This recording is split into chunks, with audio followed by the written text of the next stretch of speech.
up and then I'm gonna take it down. I'ma turn it up and then I'm gonna take it down. I'ma turn it up and then I'm gonna take it down. I'ma turn it up and then I'm gonna take it down. I'ma turn it up and then I'm gonna take it down. I'ma turn it up and then I'm gonna take it down.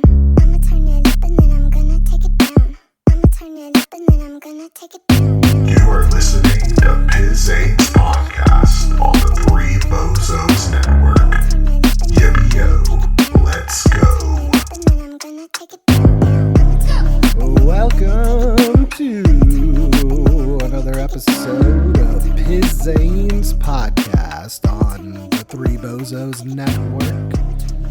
As always, don't forget to follow, subscribe, download our podcast wherever you listen to your podcast. Find us on YouTube, hit that subscribe button, and social media, X, TikTok, and Instagram. Give us a follow, give us a like, give us a comment.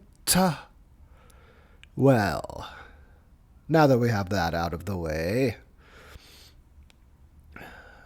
looks like I am finally recovering from my sickness. It's just a little bit of greenness coming out these days. A little raspy still, but I tell you, 2 weeks. I think yesterday was 2 weeks. This thing has kicked my ass for, and I would have thought something was seriously wrong with myself, if my son didn't also have it for 2 weeks, the sniffles. But he seems to be fully recovered, and like I said, I have very little phlegm left. I think by tomorrow I'll be fully recovered. But yeah, don't get this garbage, people. It sucked. And yeah, call me a big baby if you want. I don't deal with being sick very well. But I am so happy to be somewhat healthy again. I think I've had like one drink in the last 2 weeks, which is probably my liver thanks the cold for. But yeah, yep. So yippee-yo, there you go. Wizayne the Pizain, back to full health. Let's say 90%. I want to spend the first few minutes talking about how people don't have awareness of their surroundings. I would say anymore, but I don't think people ever did have awareness of their surroundings. I'll give you an example. This afternoon for lunch, I'm standing in line at this pretty crowded place, and there's this guy in front of me, and he's just talking a storm to the clerk. I don't know what he's talking about. I can't hear. It's pretty loud in there. And after a couple of minutes, he does one of those numbers where he like turns around while walking backwards. Well, I'm right behind him. I have nowhere to go. So I just grab the dude. Like, hey, I steady him. I'm bigger than him too. I steady him. I'm like, hey, I'm standing here. Watch it. But, I was nice. I didn't say anything. And he like glared at me. Like that was my problem. Like, bro, I gave you enough berth, Like, that's another thing that kills me. Is like if I'm standing in a line at the post office, that's where I stand in line the most. Unfortunately, we have to snail mail a lot of stuff in our business, a lot of certified mail to make sure things get where they need to go. Little tidbit there. If you have to send anything to IRS, use certified mail, return receipt requested, costs about $8, and they have to sign for it. And that way they can't fuck you over later when they say you didn't send your tax stuff in.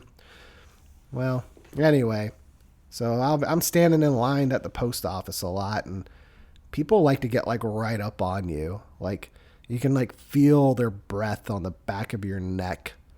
And I developed a technique where I won't face the person's back in front of me. No, I will stand shoulder to shoulder.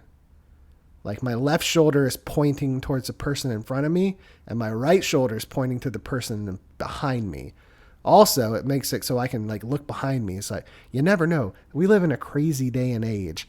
Somebody might just run up in that bitch with a gun and start shooting. At least I know it's coming. I can see it coming because that's the way I stand in line. I started doing this because of what I just said. People will get right up on your ass. You still got the things on the floor that say 6 feet apart, even though, COVID was all bullshit.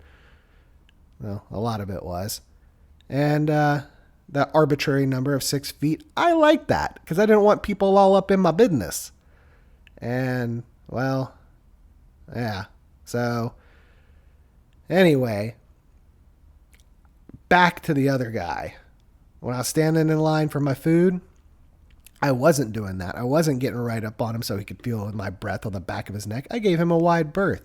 So he took like a full 2 steps backwards before he turned around and was like face to face with me, looking like he's trying to kiss me or something, or I don't know, stared deeply into my eyes, and then looks at me like it's my fucking fault.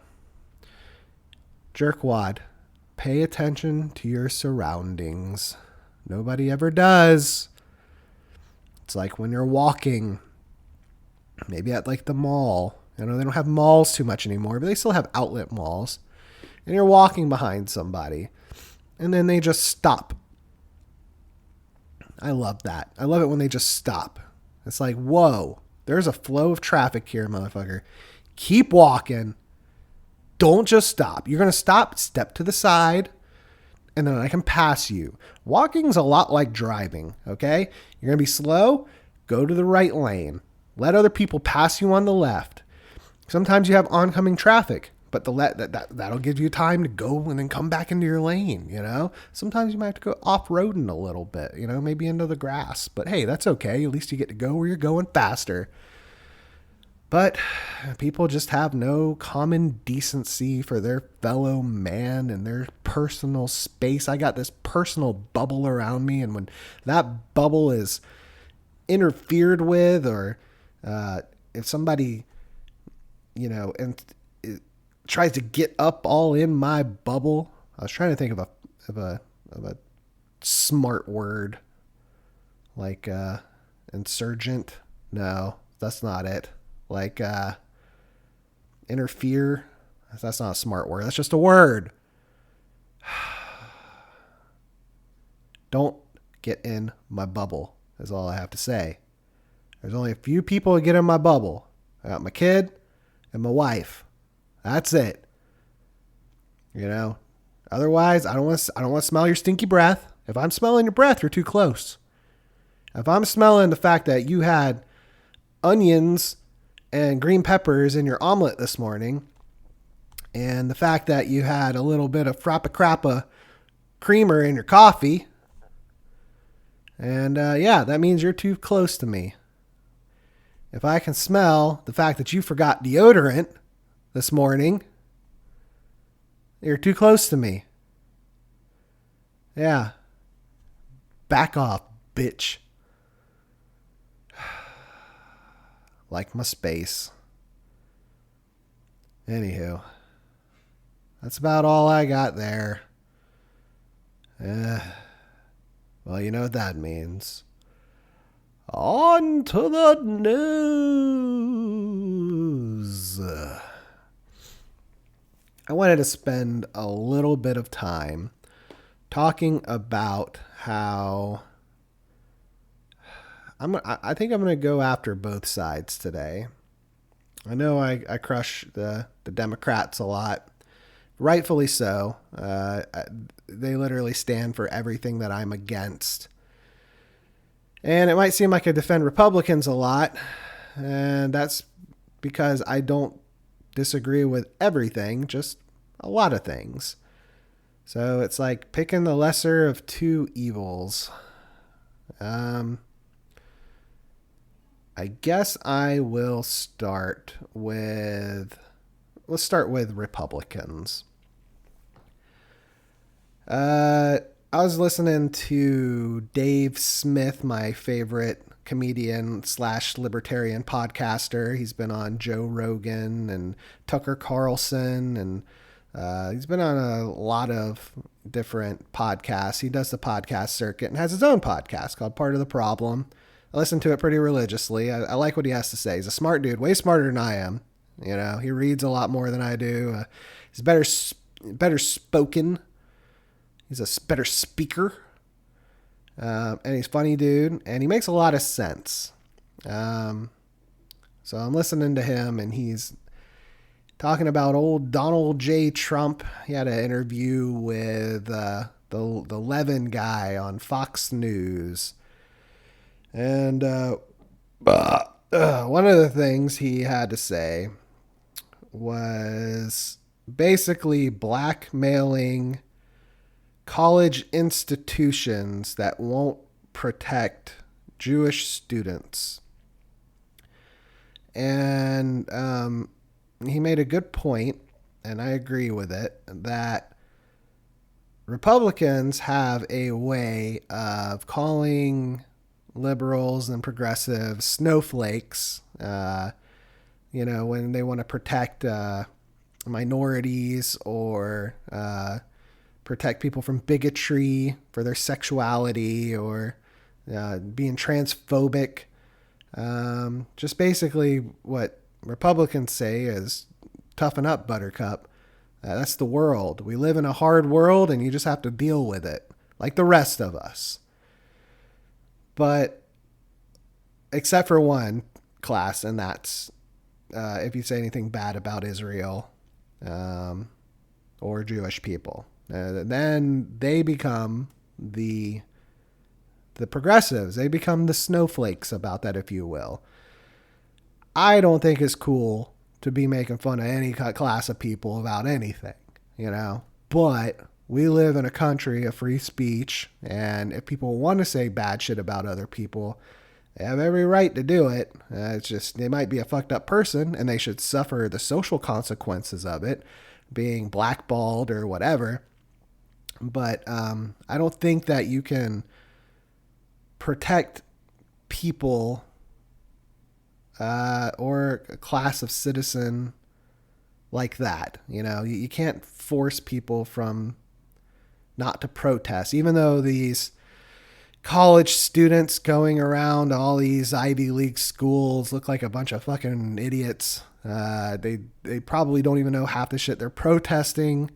When they say shit like from the river to the sea, we must be free, they're literally talking about, the genocide of Jews there.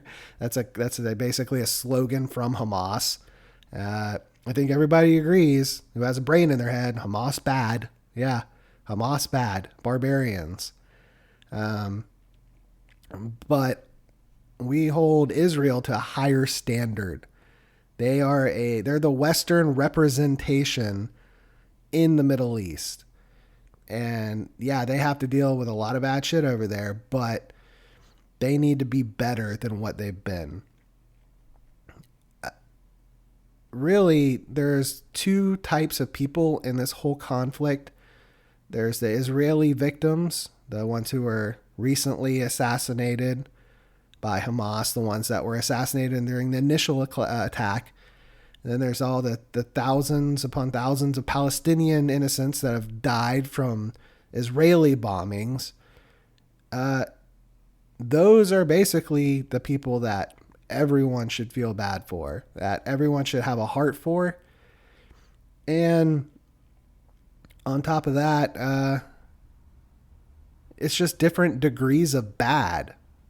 I mean, you have the Israeli government that is bombing innocent people. You have the Hamas that are using their own people as human shields and also, assassinating and killing innocent people. It's terrible. But my point being in all of that is you can only really take one side. If you want to protest Israel's government, then you have Republicans after you saying, like Donald Trump, and it's probably one of the worst things he said that I don't agree with. Basically saying, hey, we're going to blackmail college institutions withholding federal funds to them if they don't stop protesters from saying mean things about Israelis. It doesn't sound very American to me, where a foreign government has more of a precedent over our own countrymen. I think people need to remember that Israel is a foreign government. They are not America. Okay? America should be first. And we have friends. Israel is our friend, and we should treat them like a friend. We should not treat them like they're a country above us, or their needs are more than ours, or their citizens mean more than our own. Well, that's basically my biggest thing against the Republicans. They literally act like Democrats when it comes to Israel and Jewish people. But if it's a minority or if it's a gay person or a trans person, it's, you're a snowflake. Deal with it. So it needs to be all or nothing. In my opinion, nothing. Everybody go fuck themselves. Deal with it on your own, And I want to point this out. This is definitely not a negative plight on Jewish people in general. This is my biggest issue is with the Israeli government, particularly Netanyahu. The actual people are just like everybody else, and they should be treated like everyone else. So if you got assholes at college protests that are harassing Jewish people there, no, that's wrong. They shouldn't do that. But fair game is fair game, and if you see something happening in the other direction, then that should be on equal grounds. One should not be more important than the other, is what I'm saying. And I hope I got that message across.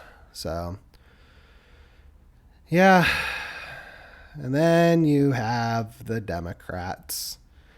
You had Kamala Harris did an interview with Tim Walz. So she had her very first interview on CNN.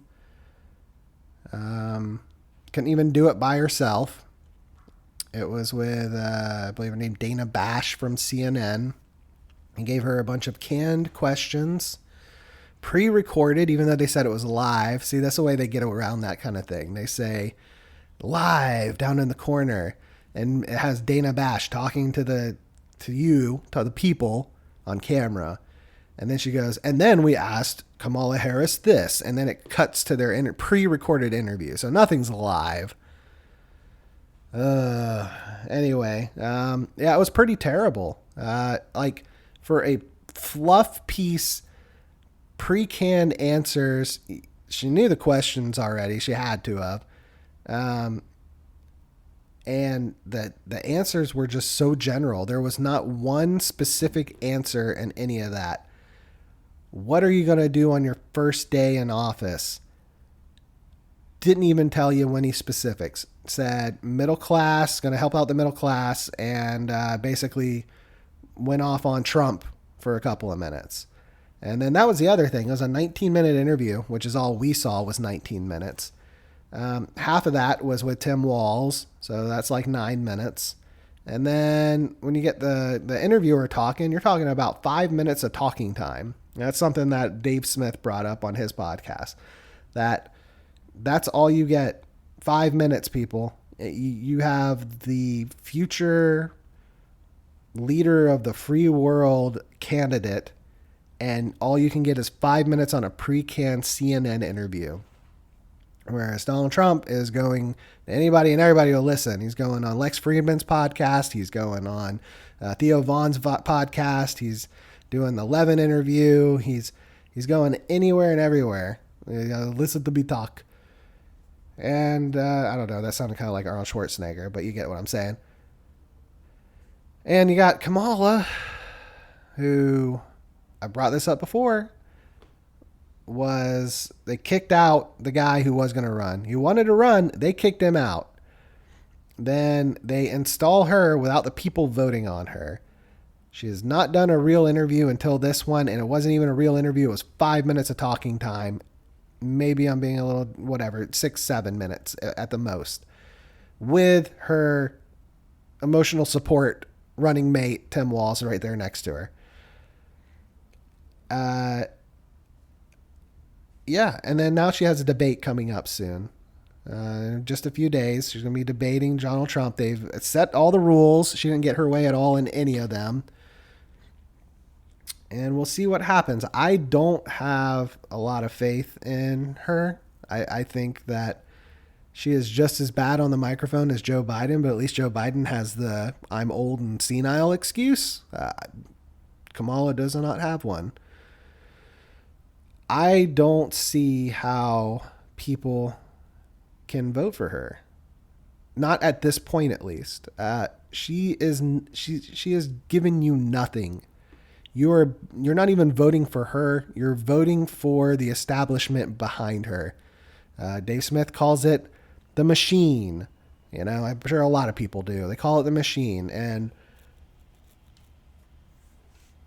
it's like you could install anyway. You just basically installed a person with that person has no comments, really. There's no platform. And people are like, yeah. I mean, why? Because she's, a mixed minority because she's Indian and black. That's not a reason to vote for someone. Not that at all. Just that. No, not at all. Just because she has a D next to her name, that's not a good reason either. She's flip-flopped on every major issue. It was illegal immigration. It went from let everybody in, don't prosecute any illegals, to now she's saying when then she was asked point blank, are you still going to make illegal immigration okay? Like, are you going to get rid of illegal immigration where it's you can just come over and yippee yo, there you go. And she said, I am going to abide by the law. And then she talks about how she was a prosecutor and she would prosecute people over in California, one of the biggest border states with this sort of thing. But then why is it whenever you did your first time around, when you didn't even make it past the first round running for president, and you wanted to basically say that there is no illegal immigration, everybody come on over. But now you're saying, well, no, we need to abide by the law. Which is it? What else was it? Getting away from the whole Green New Deal thing. Saying fracking. I'm going to start fracking now. I was completely against it. Before Donald Trump was, whatever, the devil for doing fracking, Well, now she's for it. I mean, it's not just that. It was the border wall. Wants to complete that, or at least, get more onto that. Remember when they had how racist Donald Trump was for doing the border wall? Well, back then it was like, he said $6 billion would have got the whole thing done. That is a drop in the bucket. Now it's going to be a lot more expensive. But it's like they tried to undo everything Donald Trump did when they got into office. Biden, I'm talking about Biden now, with Kamala, that was his running mate. That's his vice president. And without saying what the consequences are. And now they're redoing the stuff that they wanted to tear down pieces of the wall whenever they got in, and they did. And now they're rebuilding it. It's just such a waste of taxpayers' dollars. We waste so much money on stupid shit just so, dumbass powerful people can feel more powerful and look like they're right and keep their power. That's all this bullshit is. If you really think any of these people care about you, I got a bridge to sell you. Nobody cares about you. Donald Trump probably doesn't care about you. Joe Biden probably doesn't care about you. Kamala Harris definitely doesn't care about you. There's probably like 2, maybe 3 politicians I've ever seen that actually care about the people. One of them being Ron Paul. They want to do right. I want to say like Jimmy Carter. Jimmy Carter was like that. He was a bad politician, though. A great guy, great human being, bad politician. But he generally cared about people. Thomas Massey seems like he does too. Might rub some people the wrong way, but I don't know. So we I don't know. Maybe I'm sounding a little bit too black pilled lately, as people say. But yeah, it's just, it is what it is. We gotta deal with, and I think that's the reason why I'm okay with voting for Donald Trump. People want to make you seem like you're the devil for voting for Donald Trump. It's like, no, man, open your eyes. Everybody sucks. Everybody's just different degrees of suckiness. They're all corrupt. It's all for money. Everything is. So, I'm just going to go with the guy I think might help me out the most.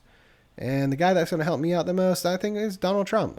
When he had his presidency, I financially was better off. Almost his entire presidency, I was financially better off until COVID hit. COVID kind of was a curveball that not everybody saw coming.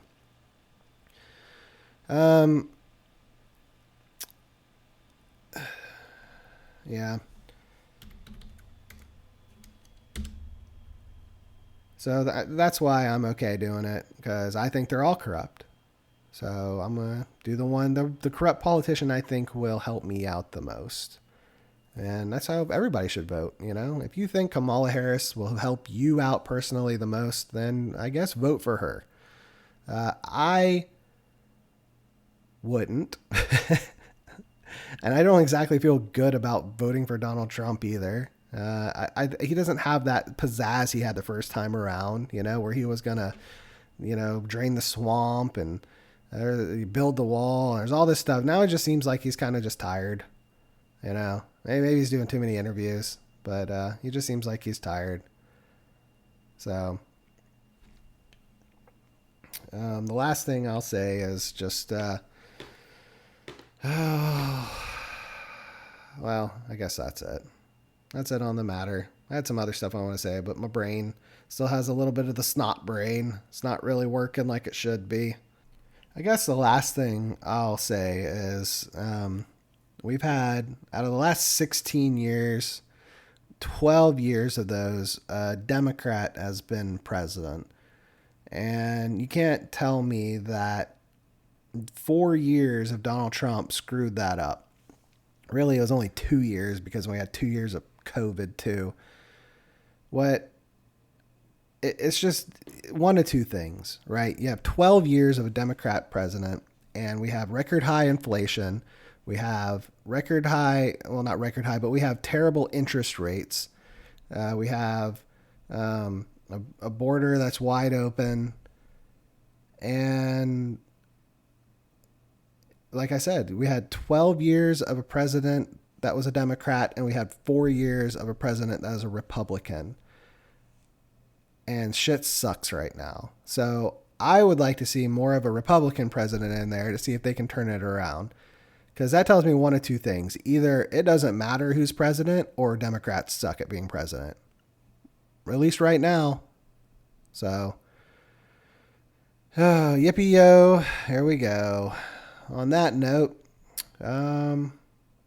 let's go through the old 1440 news feed. 1440 news feed. Pew, pew, pew, pew. 1440. Oh, deadly blast in Ukraine. Russian airstrikes on a Ukrainian military institute nearby hospital yesterday killed at least 50 people and wounded 270 others. The strike on the central Ukrainian city of Poltava is considered the war's deadliest single attack this year. Meanwhile, 5 of Ukraine's ministers resigned as part of another government shakeup, leaving more than a third of the country's cabinet vacant after other resignations and dismissals earlier in the year.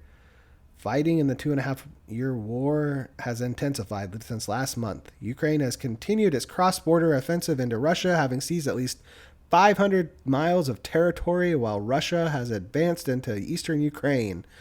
So Russia's going into Ukraine, Ukraine's going into Russia, borders are going to be rewritten. Separately, Mongolia welcomed Russian President Vladimir Putin for a state visit, ignoring an arrest warrant for Putin issued by the International Criminal Court last year. Mongolia is among 124 nations that are members of the court and is required by international law to comply with the warrant. Mongolia, which relies on Russia for fuel, could face consequences for failing to do so. Oh no. Well, if this turns into a real world war, we've got teams. Teams are starting. You got pretty much all of Europe and the US, Canada, Australia maybe, versus Russia, China, Mongolia. I got some other countries. I'll probably stay out of it. I don't see Japan doing much unless China, wants to swing its dick that way. Hopefully it won't come down to that. Maybe after Ukraine takes a little bit more Russia, and Russia takes a little bit of more Ukraine, they can just come to an agreement. I said it before, I'll say it again. I'm sick of giving my money to other countries.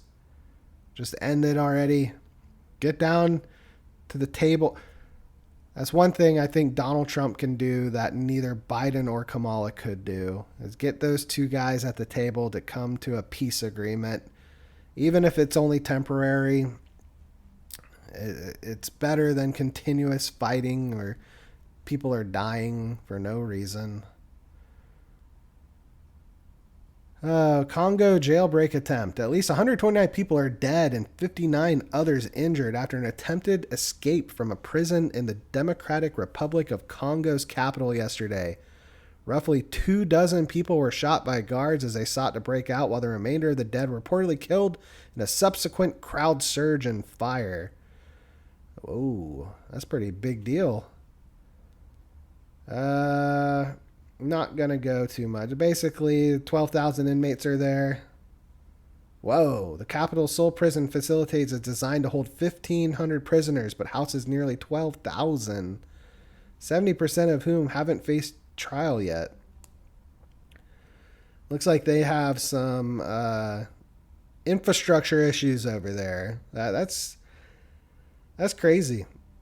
A bunch of people try to escape. They all get mowed down by guards. Other people just caught in a crowd surge. It looks like open fire just happened on the crowds. Wow. Crazy, crazy stuff. It's not stuff you really see on mainstream media much. So, good job, 1440. Now you know there's some bad shit going on in the Congo. Dieselgate trial begins. Former Volkswagen CEO Martin Winterkorn's criminal trial for his role in the so-called Dieselgate scandal began yesterday, 9 years after the German automotive giant was accused of rigging emissions tests. Winterkorn, 77, faces charges of fraud, market manipulation, and perjury. If found guilty, he could face up to 10 years in prison. He has denied all charges. Dude, the guy's like 77. I mean, come on.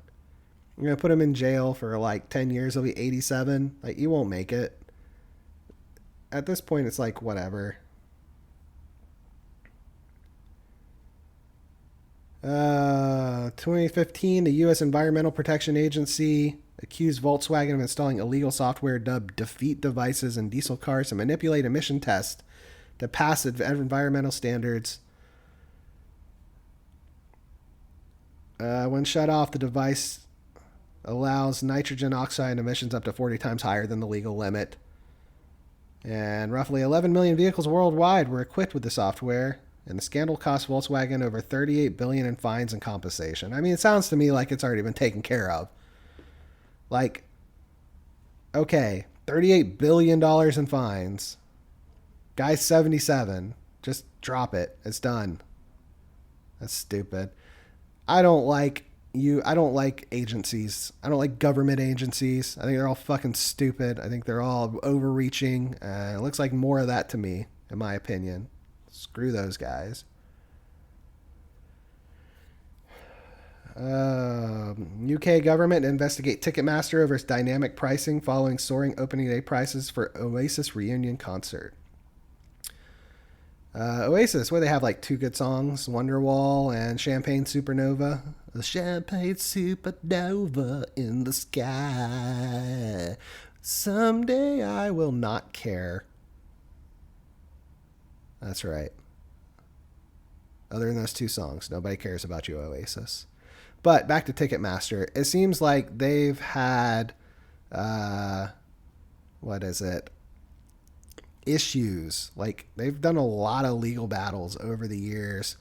I want to say, like, Pearl Jam tried to drop them at some point. Yeah, fuck Ticketmaster.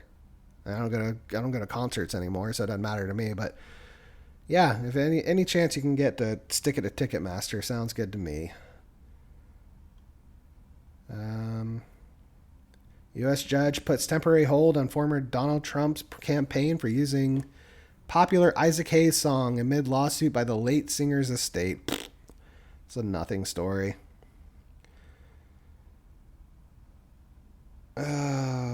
Georgia leads first regular season AP college football top 25 poll after week 1 game. Ohio State and Texas round up the top 3. It was a good week of college football. FSU lost twice.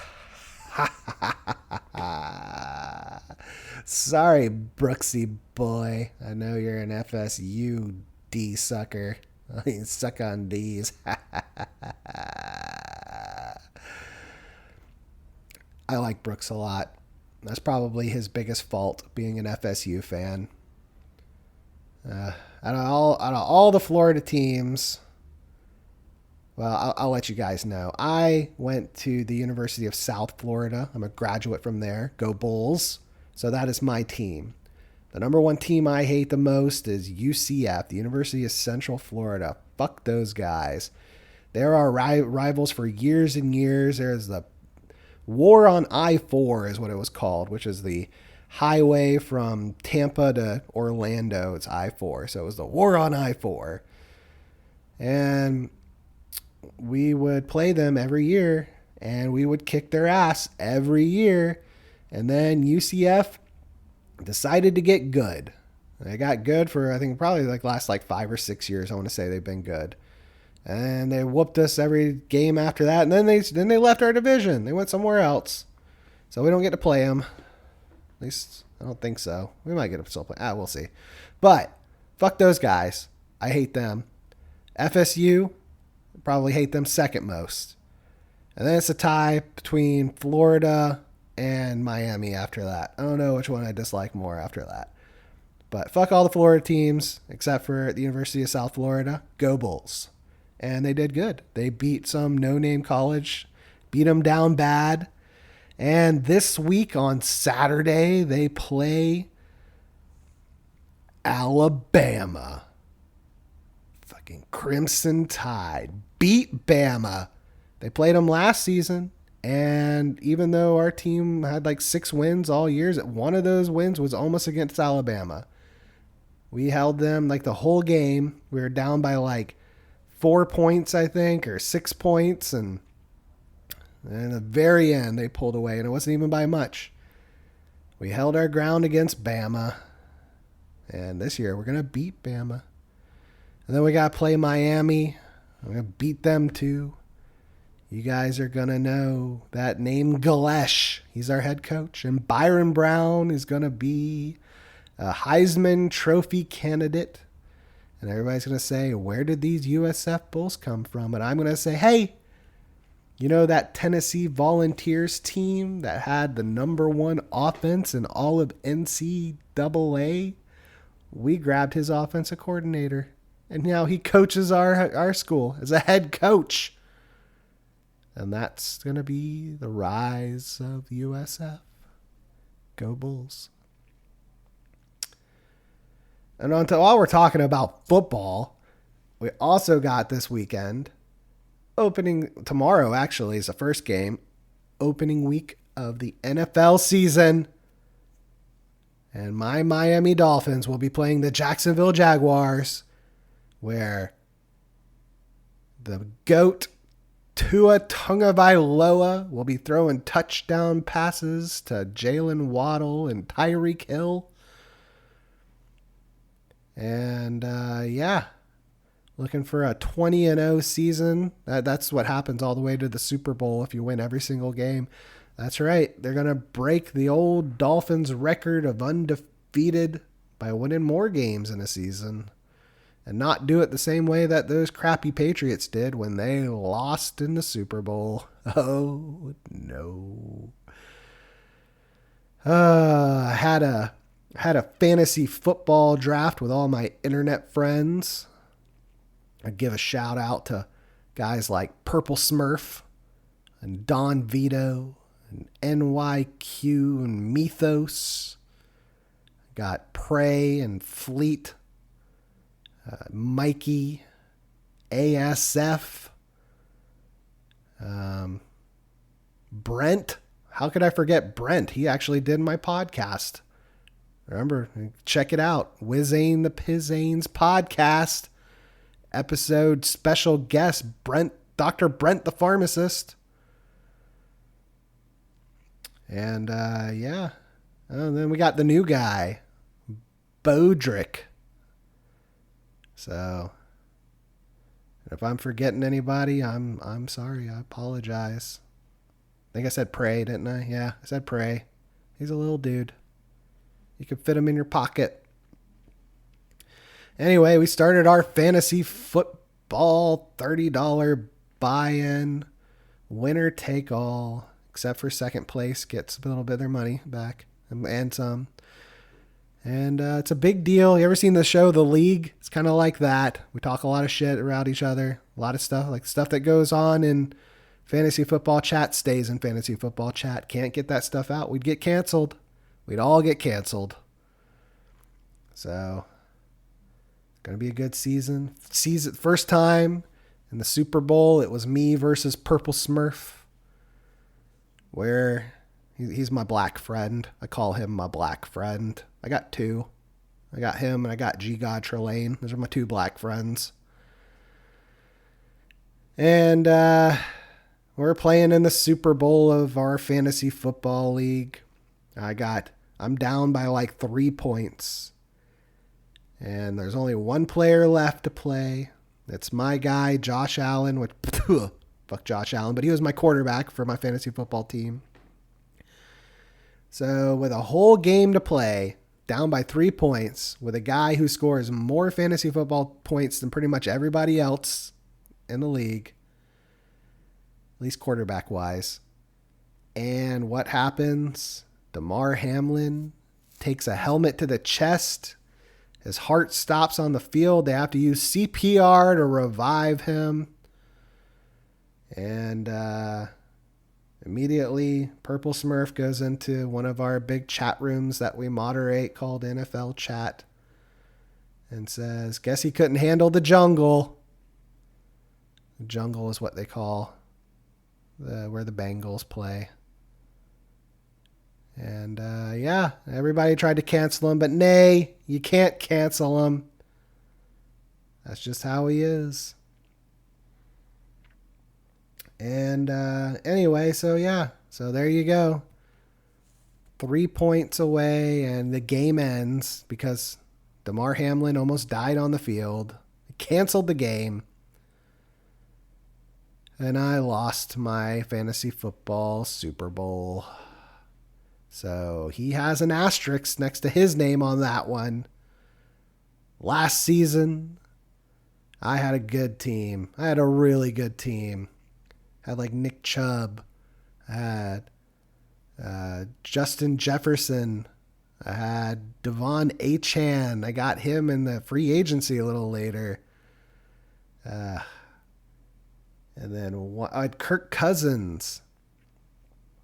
One after the other. It was a injury run for the ages. My entire team got the injury bug.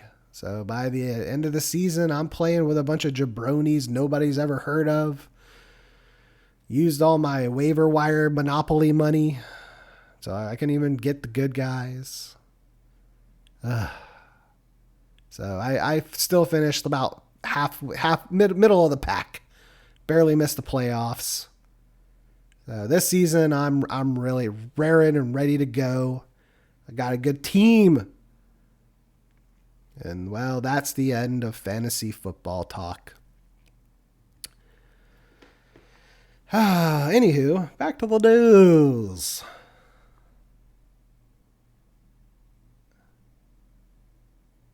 You know what? There's other stuff here, but I'm getting kind of tired of doing all this stuff. So we're just going to do what we do at the end of every Pizain's podcast. We're going to look at the ranking of the best U.S. cities for retirees in 2024. There's one of the little clickbait articles at the end. Let's take a look. What do you guys think? Out of the top 5, Orlando 1, Miami 2, Minneapolis, Minnesota 3, Tampa, Florida 4, and Fort Lauderdale 5. That's pretty accurate at a lot of Floridas. Cincinnati, Ohio, Scottsdale, Arizona. Yeah, they got a lot of golf there. It's hot as fuck. I would never want to live there. Prey lives over kind of by there. Fucking who wants to live in Arizona? You guys want to see what's at the very bottom? Whoa, okay. Lowest, Brownsville, Texas. Little story. I know I told you guys about how I used to be a break dancer. And I used to be part of a tagging crew, Insane Tag Crew, ITC. I had my friend who taught me all that stuff, taught me how to break, brought me into his tag crew. Well, he started all of that in Brownsville, Texas.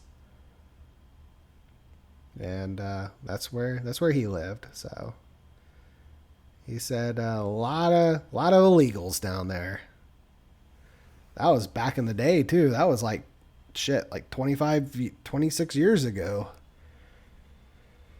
Oh, anyway.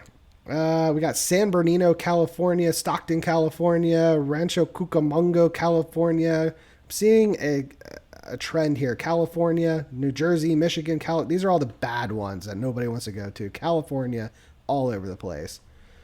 So there you go. Joey Chestnut defeat his own hot dog eating record. He's getting another record in the Guinness Book for basically having a euphemism for sucking the most dick. He can fit a lot of dicks in his mouth, or hot dogs. A lot of wieners. Okay. Well, now we go to the part that everyone loves. Today in history. Edmund Halley observes Halley Comet for the first time in 1682. If you believe in comets, I'll have to look up the Flat Earth manual on what they believe on comets. I don't think it's very favorable to comets. Beyonce, born in 1981. I didn't know she's pretty close to my age. Did not know that. Thought she was a little older for some reason. Google is founded in 1998. Remember that, people. If you ever get shot back in time, Google was founded in 1998. Buy stock in Google around that time. Okay? Okay. Crocodile hunter host Steve Irwin killed by a stingray in 2006. And that was the day that the world cried. Everybody loves Steve Irwin. Magical man that would grab alligators and crocodiles and stick his finger up their bum. Or that time he saw like, oh, what's that? And he'd run like a quarter mile into a field and then grab a black mamba by its tail. Fucking 8-foot black mamba, like trying to bite him the entire time. He's like, oh, it's trying to bite me. Like, no shit, Steve Irwin. And what gets him? A fucking stingray. That was just terrible. Everybody was so sad about that. But hey, I mean, it was the end that we were expecting with him. It's just the wrong animal, is all. And then comedian Joan Rivers dies in 2014. A lot of people remember her for her terrible plastic surgery, which was ultimately her demise in the end, having one too many surgeries and not coming out from the anesthesia. But if you ever see her back in the day, like on the Johnny Carson Tonight Show, and she is a funny one. She is a funny bitch. So we got an old saying from Joan Rivers. I succeed by saying what everyone else is thinking. Well, that's how I see this podcast. My success and our success with the other two bozos on the big show on the Three Bozos Network. You can hear us about once or twice a week. Listen to the latest one titled Retro Soundtracks, where we had G-God on and just basically went over a bunch of old video game soundtracks that make you want to run through a fucking brick wall, as Brooksy Boy would say. And by saying what everyone else is thinking, our success will grow by leaps and bounds as our star rises over the horizon, gleaming so everyone with eyes can see it sparkle. So don't forget to follow, subscribe, download our podcast wherever you listen to your podcasts. Find us on YouTube, hit the subscribe button, and social media X, TikTok, and Instagram. Give us a like, give us a comment. Well, that will do it for me tonight. Yippee-yo. Here we go. See ya.